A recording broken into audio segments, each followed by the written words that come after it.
बहुत असोत सुंदर संपन्न की महा प्रिय आमचा एक महाराष्ट्र देश हा. थोरांची जन्मभूमी असलेले संत ज्ञानेश्वर, संत नामदेव, संत एकनाथ, संत तुकाराम, जनाबाई चोखामेळा यांनी या महाराष्ट्रात आध्यात्मिक लोकशाहीचा पाया रचला. भारतात स्वातंत्र्याचे मुहूर्तमेढ केलेले आणि देशाचे स्वातंत्र्य आणि सार्वभौमत्व अबाधित राहावे याकरता ज्यांनी स्वातंत्र्याचा ऐतिहासिक लढा उभारला ते छत्रपती शिवाजी महाराज. त्याला भारताचे रिनेसान्स किंवा पुनर्जीवन म्हणता येईल. त्याची सुरुवात करणारे क्रांतीसूर्य ज्योतिबा फुले आणि क्रांतीज्योती सावित्रीबाई फुले. जनतेचे हृदयाचे राजा छत्रपती शाहू महाराज या घटनेच्या निर्मितीमध्ये आणि या देशामध्ये सामाजिक आणि आर्थिक समानता आणण्यामध्ये ज्यांचं अनन्यसाधारण महत्व आहे ते डॉक्टर बाबासाहेब आंबेडकर, कर्मवीर भाऊराव पाटील,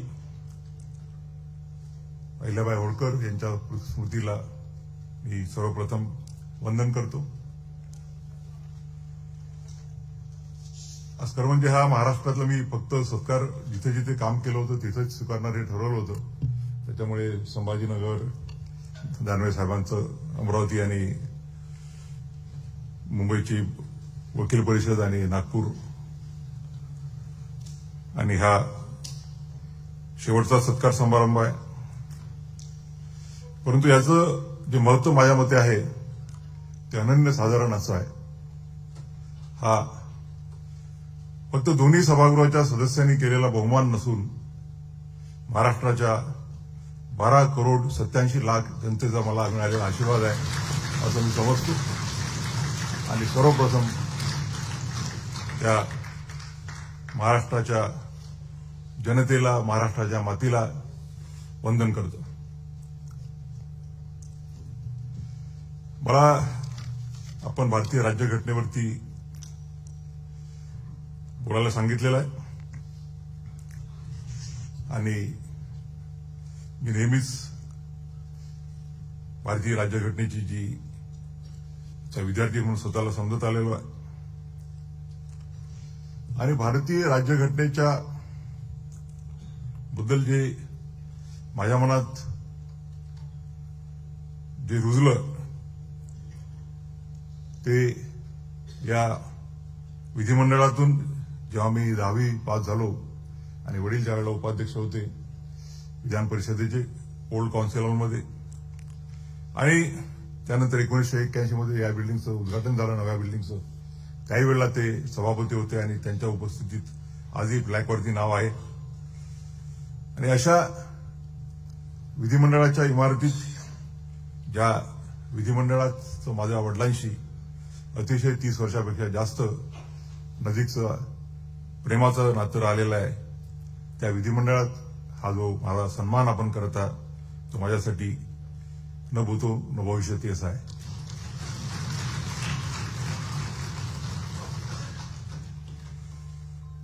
आपल्याला सर्वांना माहितच आहे की 9 डिसेंबर 1946 रोजी भारताच्या घटना समितीची पहिली बैठक झाली आणि त्यानंतर 13 डिसेंबर 1946 रोजी पंडित जवाहरलाल नेहरू यांनी जे ऑब्जेक्टिव्ह रिझोल्युशन असतं की घटना समिती आपण कशा करता निर्माण करत आहोत आणि घटना समितीचा स्कोप काय राहील, अजेंडा काय राहील. त्यानंतर बाबासाहेब आंबेडकरांची त्यांना असं वाटलं होतं की माझा टर्न एक 7-8 दिवसानंतर येईल. परंतु 17 डिसेंबर 1946 रोजी बाबासाहेबांना पाचारण करण्यात आलं आणि ते म्हणाले की खरं तर माझी तयारी नाहीये, मला अधिक वेळ पाहिजे होता, मला वाटलं होतं की 2-3 दिवसानंतर माझा क्रमांक येईल. परंतु मला पाचारण करण्यात आलं की मी विस्ताराने जे बोलू इच्छितो असतो ते बोलता येणार नाही तरी माझे विचार मांडेल. आणि बाबासाहेब त्यांना त्यावेळेला माहिती नव्हतं की ते घटना समितीचे सदस्य, मसुदा समितीचे सदस्य होतील किंवा मसुदा समितीचे अध्यक्ष होतील. बाबासाहेब म्हणाले की या ऑब्जेक्टिव्ह रिझोल्युशन्समध्ये अनेक अशा बाबी आहेत की माझ्या मते it is lacking in various aspect. Babasaheb म्हणाले की पहिली गोष्ट म्हणजे या घटनेमध्ये जो राईट टू लाईफ आहे, राईट टू लिबर्टी आहे आणि right to holding a property without it being taken by due process of law, त्या मूलभूत गोष्टींचाच गोष्टीच त्याच्यामध्ये नाही आहेत. आणि दुसरी बाबासाहेब म्हणाले की आपण काही फंडामेंटल राईट्स दिलेले आहेत ऑब्जेक्टिव्ह रिझोल्युशनमध्ये, परंतु rights are of no use without remedies. आणि ते म्हणाले की जोपर्यंत आपण कुठल्या मूलभूत अधिकाराचं जर हनन झालं असेल, त्याचं व्हायोलेशन झालं असेल, तर त्याकरता रेमेडी प्रोव्हाइड करणार नाही, तर तोपर्यंत राईट्सला काहीही महत्व नाही. तिसरी बाब बाबासाहेब म्हणाले की पंडित जवाहरलाल नेहरूंकडनं ऑब्जेक्टिव्ह रिझोल्युशन होतं आणि त्यामुळे मला त्यांच्याकडून जास्त अपेक्षा होत्या की जो पक्ष एका सामाजिक आणि आर्थिक समानतेकरता ऍडव्होकेसी करतो, त्याचा पाठिंबा करतो, या घटनेमध्ये जे ऑब्जेक्टिव्ह रिझोल्युशन आहे त्याच्यामध्ये या देशाला निर्देश देण्याकरता सामाजिक आणि आर्थिक एकता कशी यावी याकरताही काही प्रोव्हिजन नाही. आपल्याला सगळ्यांना माहितच आहे की बाबासाहेब हे एक खऱ्या अर्थानं राष्ट्रीयत्व असलेले व्यक्ती होते. बाबासाहेब नेहमी म्हणायचे की I am first Indian and last Indian. आणि त्या पहिल्या भाषणातच बाबासाहेबांनी म्हणाले की whenever the dignity of the nation is involved, it is पॅरामाउंट.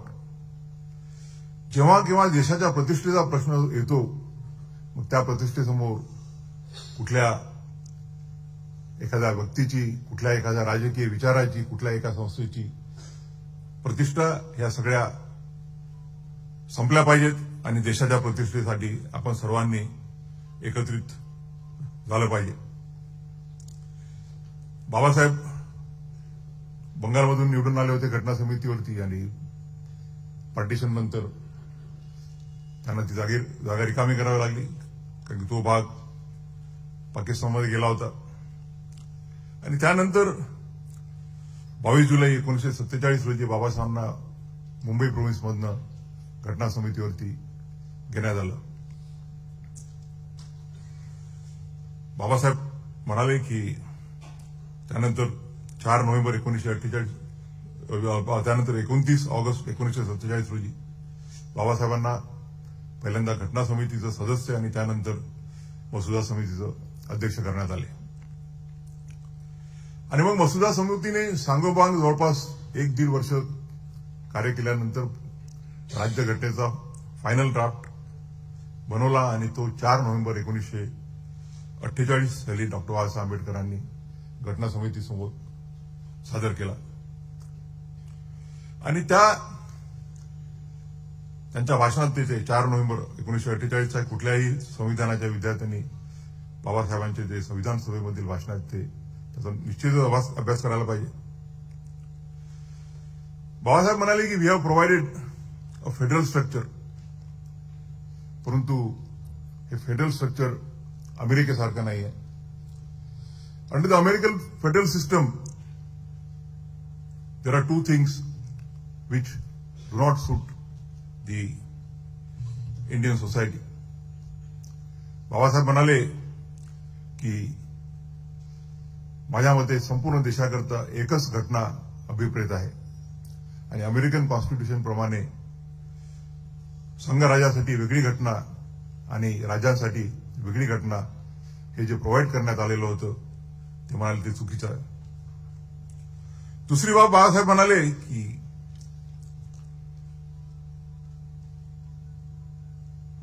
अमेरिकेमध्ये ड्युअल सिटिझनशिप आहे. एक व्यक्ती US फेडरेशनचा सिटीजन राहू शकतो आणि त्याचप्रमाणे he has also to be a citizen of the state where he resides. Babasaheb म्हणाले की आपल्याला जर आपला देश एक संघ ठेवायचा असेल तर हा कन्सेप्ट आपण भारतामध्ये मान्य करू शकत नाही आणि म्हणून बाबासाहेबांनी प्रोव्हाइड केलं की वन नेशन वन सिटीजन. मग तो आंध्रमध्ये राहणारा असो, काश्मीरमध्ये राहणारा असो, नॉर्थ ईस्टमध्ये राहणारा असो, he will only be the citizen of India, he will not B a citizen of any state. आणि बाबासाहेबांनी म्हटलं की जरी आपण फेडरलिझम आणतो आपल्या घटनेद्वारे, पण फेडरलिझम इज नॉट रिजिड. तर federalism is flexible. We are providing a flexible structure of a federal constitution. आणि म्हणून जेव्हा केव्हा देशाला संकटाच्या काळामध्ये एकसंघ राहण्याची आवश्यकता पडेल तेव्हा हा देश युनायटेड कसा राहील याकरता आपण या घटनेमध्ये प्रोव्हिजन केलं आहे. तिसरा, separation of powers of 3 wings. मी नेहमीच म्हणत असतो की भारतीय राज्यघटनेच्या हे 3 स्तंभ आहेत, मग ती विधिपालिका, कार्यपालिका आणि न्यायपालिका, या घटनेने निर्माण केलेला आहे. आणि all of them are expected to work in the spheres allotted to them in the Constitution. देशातील नागरिकांसाठी कायदे करणं हे देशाची पार्लमेंट, राज्यांची लेजिस्लेचर याचं कार्य आहे. त्या कार्याची अंमलबजावणी करणं, जे घटनेमध्ये कर्तव्य दिलेले आहेत, अधिकार दिले आहेत, त्याचं पालन करणं ही एक्झिक्युटिव्हची जबाबदारी आहे.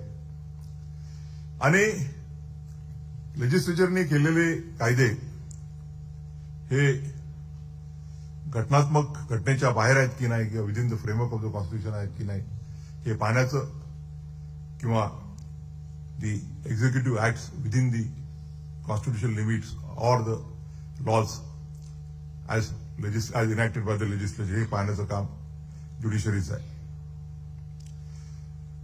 आणि बाबासाहेब म्हणाले की we all believe in the supremacy of the Constitution. कॉन्स्टिट्यूशनने प्रत्येक 3 विंगला आपले आपले अधिकार वाटून दिलेले आहेत आणि जर त्या अधिकारांचं आपल्या घटनेच्या सीमेमध्ये जर कार्य होत असेल, त्या अधिकारांची अंमलबजावणी होत असेल, तर मग कुठल्याही संस्थांमध्ये कॉन्फ्लिक्ट येण्याची परिस्थिती येणार नाही. त्यानंतर आपण बघतो की फंडामेंटल राईट्स, ज्याबद्दल बाबासाहेबांनी 17 डिसेंबर 1946च्या भाषणात उल्लेख केला होता, जे मानवाला मानवी जीवन जगण्यासाठी जे बेसिक राईट्स आपण म्हणतो, जे प्रिमॉडियल राईट्स म्हणतो, मग तो right to life, right to liberty, ज्याला right of a person not to be arrested without following due process of law.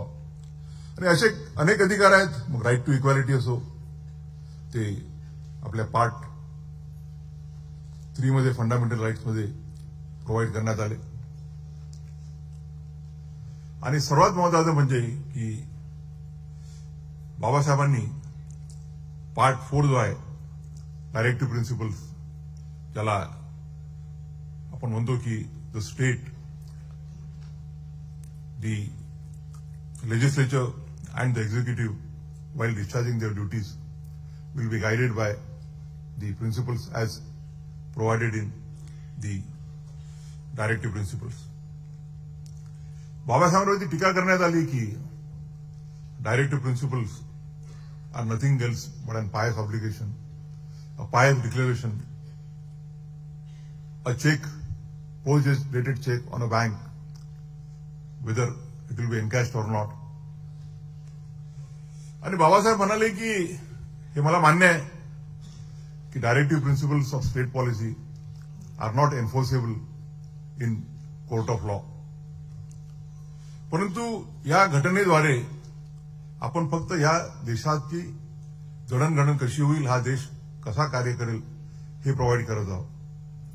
Unlike the other constitution, we are not providing a mechanism to ensure that a particular political party comes in a power.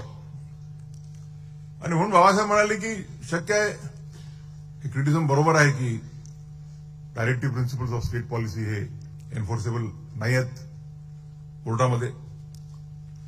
परंतु जे काही राज्यकर्ते आहेत त्या राज्यकर्त्यांना जर ह्या प्रिन्सिपलशी ते इमानदार नाही राहिले आणि त्यांनी या डायरेक्टिव्ह प्रिन्सिपल्स प्रमाणे या देशामध्ये सामाजिक आणि आर्थिक समानता दृष्टी आणण्याच्या दृष्टीने जर प्रयत्न नाही केले तर every 5 years they will have to face an electorate, and though they may not be answerable to the court of law, they will be answerable to the electorate when they have to face the elections. नंतर आपण पाहतो की घटना दुरुस्तीचे अधिकार बाबासाहेब नेहमीच म्हणायचे की we cannot anticipate what would be the problems of the next generations. पुढच्या पिढीचे काय प्रश्न राहतील याची आजच आपण अँटिसिपेट करू शकत नाही. आणि म्हणून पुढच्या पिढीला घटनेमध्ये योग्य असे बदल करण्याची मुभा असली पाहिजे.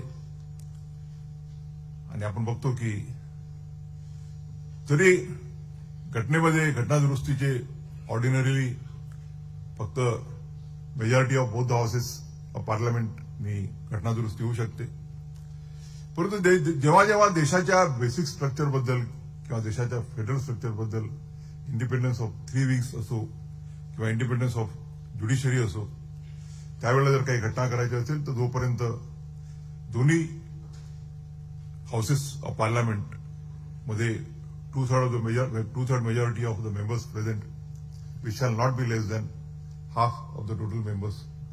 आणि जोपर्यंत अर्ध्या राज्यांच्या विधिमंडळाचं रॅटिफिकेशन होत नाही तोपर्यंत अशा घटना दुरुस्ती करता येत नाहीत. इंडिपेंडन्स ऑफ ज्युडिशरी बद्दल पण बाबासाहेब म्हणाले की आपल्या जर देशाला मजबूत ठेवायचं असेल तर the judiciary has to work as a watchdog. It's a custodian of the rights of the citizen under the Constitution. आणि म्हणून judiciary should be independent from the executive interference. आणि बघतो आपण की कॉन्स्टिट्यूशन कोर्टच्या जजेसना जर त्यांच्या पदावरून काढायचं असेल तर एक स्ट्रिंजंट असं प्रोसिजर प्रोव्हाइड करण्यात आलं इम्पिचमेंटचं. जोपर्यंत दोन्ही हाऊसेस ऑफ पार्लमेंट 2/3 मेजॉरिटीनी ठराव पास करत नाही तोपर्यंत अशा जजला काढता येत नाही. त्यानंतर जवळपास वर्षभरामध्ये अनेक अशा अमेंडमेंट्स सुचवण्यात आल्या आणि बहुतांश अमेंडमेंट ज्या ज्या बाबासाहेबांनी मान्य केल्या त्या ऍक्सेप्ट केल्या गेल्या आणि ज्या बाबासाहेबांनी ज्या अमेंडमेंट्सला विरोध केला त्याला हाऊसने ऍक्सेप्ट नाही केलं. आणि त्यानंतर पूर्ण चर्चा झाली आणि चर्चेला उत्तर देताना डॉक्टर बाबासाहेब आंबेडकर ज्या ज्या अमेंडमेंट स्वीकारल्या होत्या, ज्या ज्या अमेंडमेंट रिजेक्ट केल्या होत्या त्याबद्दल त्यांनी एक अतिशय महत्वाचं असं मार्गदर्शन केलं. 25 नोव्हेंबर 1949 रोजी आपण आपली राज्यघटना आपल्या सर्वांना ज्या दिवशी दिली 26 जानेवारी 1950 त्याच्या एक दिवस अगोदर आपण अडॉप्ट केली 26 नोव्हेंबर 1959ला, पण ती अंमलात आली 26 जानेवारीला. आणि बाबासाहेबांवरती दुहेरी टीका करण्यात आली होती की ही जी घटना आहे, एकीकडनं टीका होती की ही घटना खूप जास्त पॉवर सेंट्रल गव्हर्नमेंटला देते आहे आणि दुसऱ्याकडनं टीका करण्यात आली की स्टेटच्या बाबतीत खूप जास्त लिनियंट अशी प्रोव्हिजन्स केल्या आहेत. पण बाबासाहेब म्हणाले की आपण घटनेद्वारेच राज्य विधिमंडळाच्या आणि या देशाच्या विधिमंडळाच्या जो सेंट्रल पार्लमेंट आहे त्याचे लेजिस्लेशन करण्याबाबत काय काय अधिकार आहेत ते घटनेतच विधित केलेले आहे. आणि त्याचप्रमाणे जी एक्झिक्युटिव्ह आहे ती मग राज्याची असो की सेंट्रलची असो, त्यांचे सुद्धा आपण घटनेमध्ये अधिकार इयरमार्क केलेले आहेत.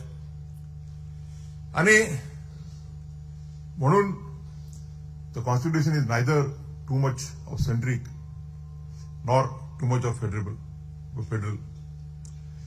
आणि बाबासाहेब म्हणाले की आम्ही अशी घटना तयार केलेली आहे, we have finalise such a constitution will keep the country united at the times of peace also as at the times of war. आम्ही या देशाला अशी घटना देतो आहोत की शांततेच्या काळात त्याचप्रमाणे संक्रमणाच्या काळात ही घटना या देशाला मजबूत ठेवेल.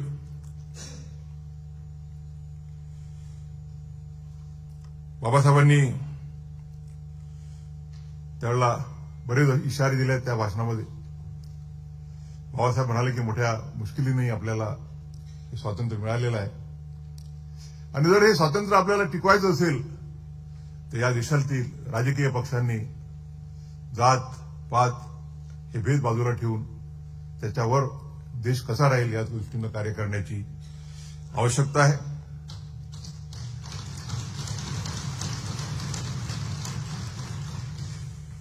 आणि बाबासाहेबांनी इशारा दिला की बाबासाहेब म्हणाले की we have assured to the citizens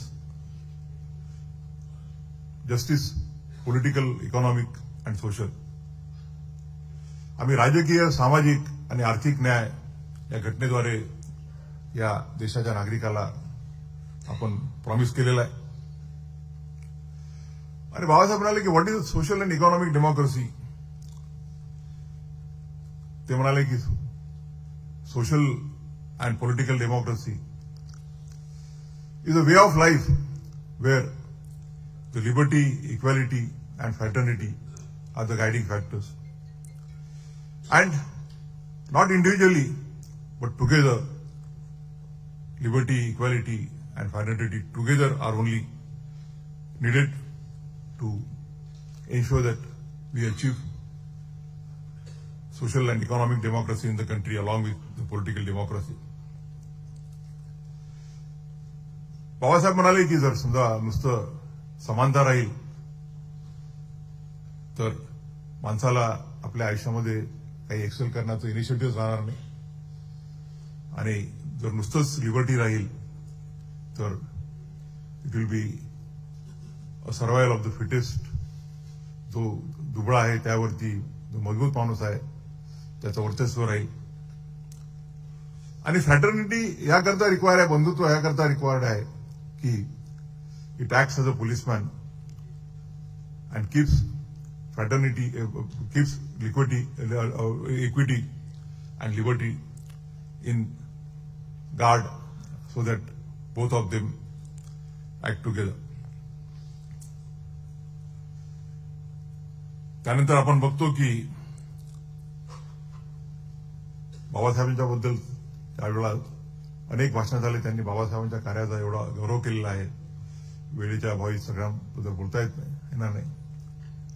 पण डॉक्टर राजेंद्र प्रसाद म्हणाले की sitting in this chair there could not have been any other person than me to see with what zeal and devotion the drafting committee has worked and particularly its chairman doctor B R Ambedkar. Doctor Rajendra Prasad म्हणाले की in spite of his failing health he single-handedly ensured that this country gets the best constitution.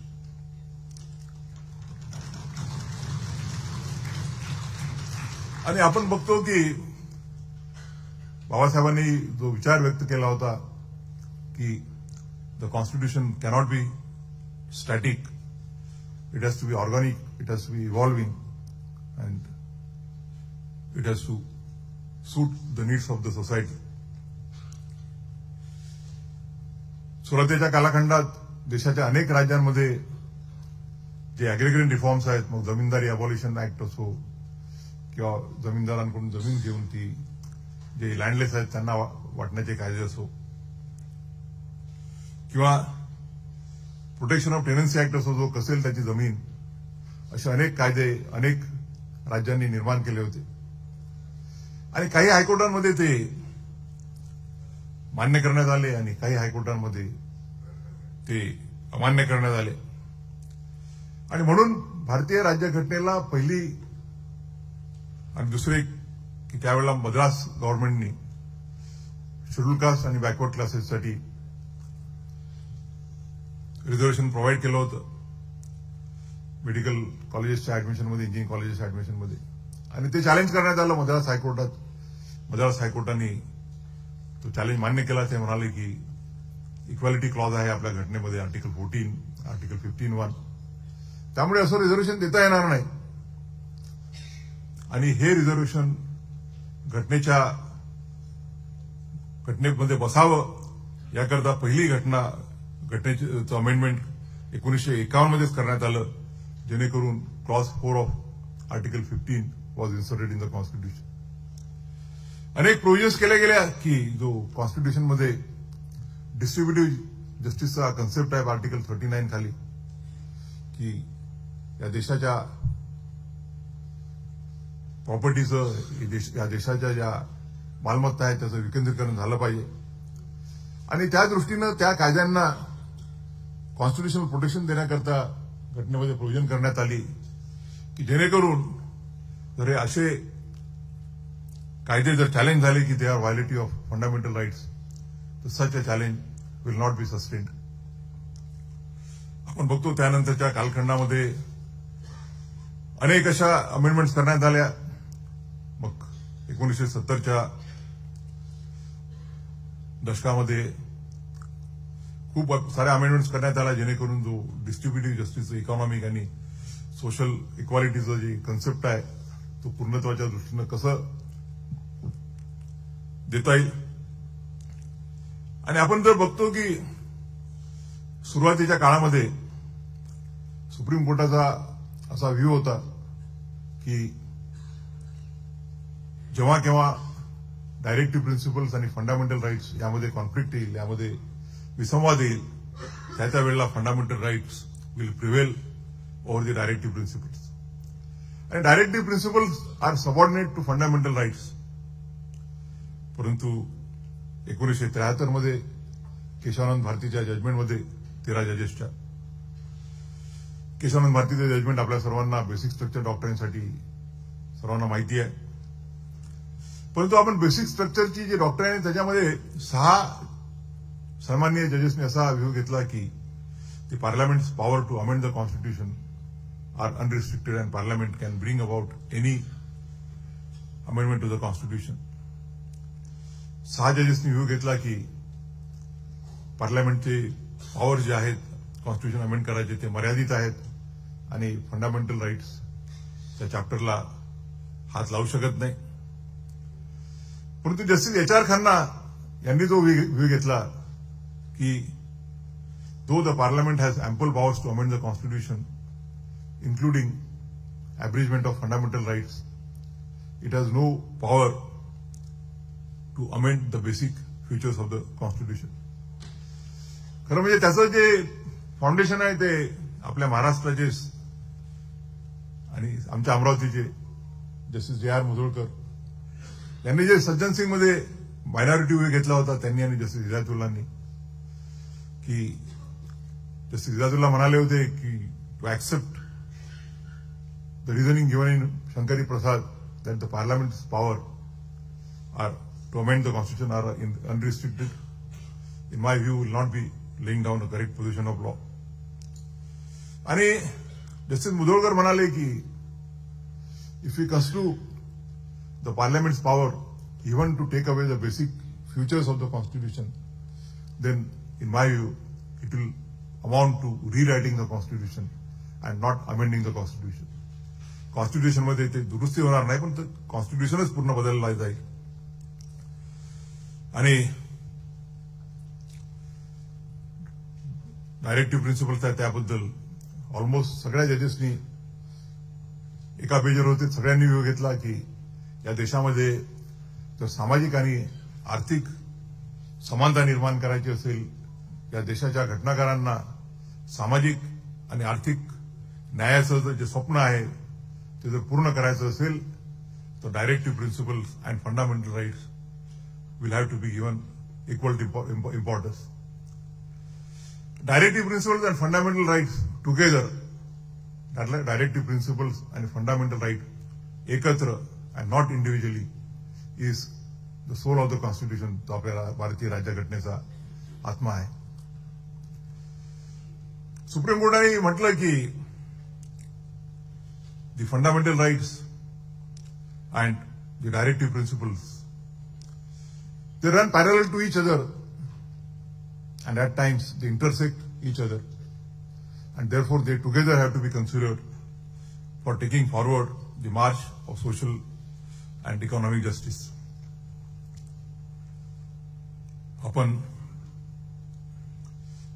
26 जानेवारी 1925 रोजी भारतीय राज्यघटनेचा अमृत महोत्सवाचा काल पूर्ण केलाय. देशाच्या राज्यघटनेचा अमृत महोत्सव संपून आपण शतकपूर्तीकडे आता वाटचाल सुरू केलेली आहे. आणि कुठल्याही राज्यघटनाकरता 75 वर्षाचा कालखंड हा खूप काही मोठा मानला जात नाही. परंतु मला अभिमानानं या प्रसंगी सांगावंसं वाटतं की हा जो 75 वर्षाचा कालखंड आहे, त्या कालखंडामध्ये देशाच्या तिन्ही संस्था ज्या आहेत, मग ते लेजिस्लेचर असो, ते एक्झिक्युटिव्ह असो आणि ज्युडिशरी असो, त्यांनी भारतीय राज्यघटनेला अभिप्रेत आहे असंच कार्य केलेलं आहे. सामाजिक आणि आर्थिक न्यायाच्या दृष्टीनं, सामाजिक आणि आर्थिक समानतेच्या दृष्टीनं देशाच्या पार्लमेंटनी, देशाच्या विविध विधिमंडळांनी अनेक असे कायदे केले आहेत. मग ते restoration of land to schedule caste schedule tribe act असो किंवा prevention of atrocities on SC/ST act असो. टेनन्सी लॉज अबॉलिश केल्यामुळे या देशातल्या लाखो नागरिकांना ते जे जमीन कसत होते त्या जमिनीचे ते मालक झाले. जमीनदारी अबॉलिशन ऍक्टमुळे जी जमीन जमीनदारांच्या किंवा ते रॉयतवारीज वगैरे वेगळ्या वेगळ्या स्टेट्समध्ये आहेत त्यांच्यामध्ये केंद्रित होती, ते सिलिंग कायद्यानुसार घेऊन त्याचं या देशाच्या गोरगरीब लोकांना वाटप करण्यात आलं, जेणेकरून त्यांना एक रोजगाराचं, उपजीविकेचं साधन मिळावं. महारवतन अबॉलिशन ऍक्ट आहे आपल्या राज्याचा, की जिथे जिथे महारवतन होते त्या वतनदारांना जमिनीचं मालक करण्यात आलं. असे अनेक ऍक्ट आहेत. मग ते लेबर वेलफेअरचे असो. या बाबासाहेब नेहमीच म्हणायचे की या देशामध्ये सर्वात जर कोणी मागासवर्गीय असतील तर त्या म्हणजे महिला आहेत, आणि त्या महिलांना मुख्य प्रवाहात आणण्याकरता क्रांतीसूर्य ज्योतिबा फुले आणि क्रांतीज्योती सावित्रीबाई फुले यांनी त्यांना शिक्षणाची दारं उघडे करून दिली आणि पूर्ण देशामध्ये ज्याला आपण एक रिनेसान्स म्हणतो त्याची सुरुवात केली. आज आपण बघतो की कुठल्याही फील्डमध्ये असो, आमच्या महिला भगिनी अग्रेसर आहेत. या देशाला महिला पंतप्रधान मिळाल्या. या देशाला 2 महिला राष्ट्रपती मिळाल्या. पहिल्या आपल्या महाराष्ट्राच्या प्रतिभाताई पाटील आणि दुसऱ्या सध्याच्या राष्ट्रपती द्रौपदी मुर्मू. त्या नुसतंच महिला नसून आदिवासी समाजाला आतापर्यंत राष्ट्रपती झाला नव्हता, आणि या देशाच्या घटनेने दाखवून दिला आहे की या देशातील जो सर्वात वंचित समाज आहे आदिवासी, तो सुद्धा इथपर्यंत पोहोचू शकतो. या देशाचे 2 शेड्यूल कास्टचे, अनुसूचित जातीचे व्यक्ती, त्या KR नारायणन असो की रामनाथजी कोविंद असो, ते या भारताचे प्रथम नागरिक भारताच्या राष्ट्रपती पदापर्यंत पोहोचू शकले.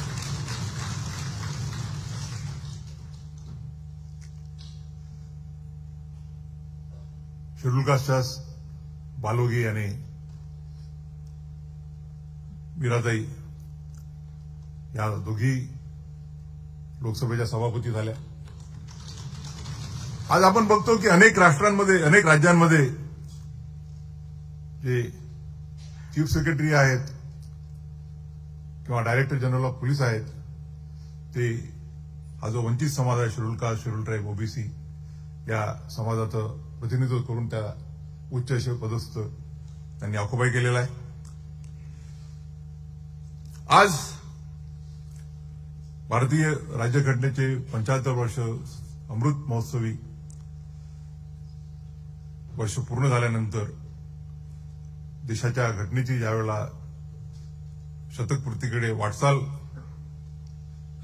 होते आहे, त्या कालखंडामध्ये डॉक्टर बाबासाहेब आंबेडकरांच्या विचाराचा पाईक असलेला मला या देशाचं सर्वोच्च न्यायालयाचं प्रमुख न्यायाधीश म्हणून काम करण्याची संधी मिळते आहे, हे मी माझं भाग्य समजतो.